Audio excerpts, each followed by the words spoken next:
It looks like a photograph. Thank you. It's an honor to meet you. That's because the artist has spent years practicing his gift for creating realistic portraits, many of them done while riding the subway. Devon Rodriguez, a kid from the South Bronx, is now the most followed artist on TikTok. The artist behind the pencil point or brush, depending on the medium, joins me now. Devon, thanks for being here tonight. We appreciate it. Thank you, Teresa. That is so cool. A native New Yorker now sketching the president. Yeah, insane, especially being a South Bronx kid from poverty to meet the president and draw him, and it's incredible. So how did that come about? How did that happen? So about a year ago, I got signed by this agency, one of the biggest agencies in Hollywood, UTA.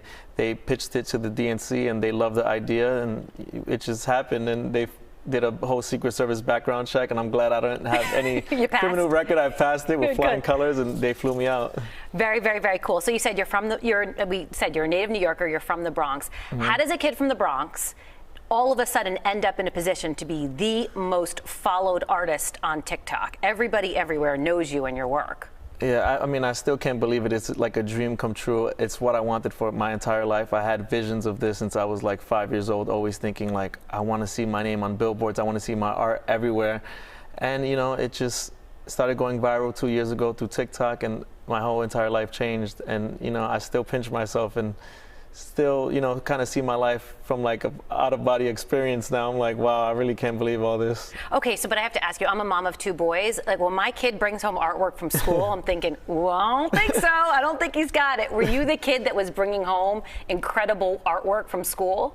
Yeah, well, at the time from my level, but then, you know, once I went to art and design high school, I realized like I wasn't as good as I thought I was. So it motivated me to get even put in more practice. Okay, so let's talk about the subway. So you said during the pandemic you started sketching people on the subway. Talk to us about how you choose the person you're going to sketch and what that process is like, because sometimes those subway rides are only a few minutes.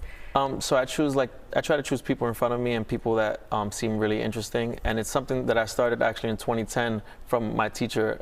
He inspired me to do it, and then, but no one really knew about it until 2020, and I started posting them on TikTok. But I kind of just try to choose interesting people, and sometimes the more interesting somebody looks, the more viral it would go. Like I drew this guy that had his eyeballs tattooed all black and had face tattoos, and that video got 160 million views on TikTok.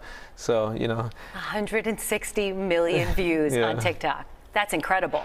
Yeah, thank you. So you just look for interesting, I mean, the subway's filled with interesting people, so I feel like perhaps that's the best place to figure out who you want to sketch. Exactly. So I would imagine this experience has probably taught you a lot about people. What has it taught you? Well, one thing I learned is even if somebody looks, you know, kind of scary to most people, if you just talk to them, they're just like normal people. And it also taught me that, you know, I've met strangers on the subway that are everyday people, and I've met the president, and I've met The Rock, and I've met some of the biggest celebrities, and it just taught me that people are people.